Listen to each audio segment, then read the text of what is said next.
Pinahalo naman. Itag. Sa'y tawag ani? Itag. Itag. Dried pork. Dried? Wala ka mo. Oo. Kani siya kay dried bangus. Asga din yung ano. Badubig. So, good morning guys. Ako nang i-flex ang binulad ni Giovanni nga mga bulad. As in kami ra nag-prepare ani. Oh, sorry.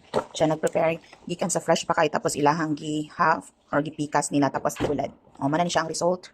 Oh. So, di na may magpalit-palit og bulad nga ano, wala mi kabalo kung giyon sa nila pagbulad. Kasi na naman ni ano, bularan. So, kamo pud guys, if gusto mo nga safety yung gikaon.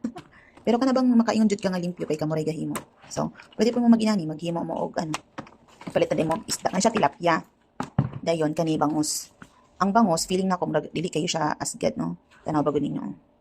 Nakita naman ninyo sa texture sa yahang ano oh. Sa unod bitaw sa bangus. Unlike this one. So kani kani mo oy. Anong tawag dito, Mos? Itag. Itag nga karne. Dried pork. So goodbye guys, kay magluto na mi og bulad nga kami ang naghimo. Aw, Giovanni di ay. So uga kay siya oh, tanaw ba gud ninyo? Uga kay siya. So kainit man kay diri sa mo na yung ginahimo. Oh, di ba dili siya mahalata guys nga ano, kamera naghimo. Bye bye, tayo magluto sa mi.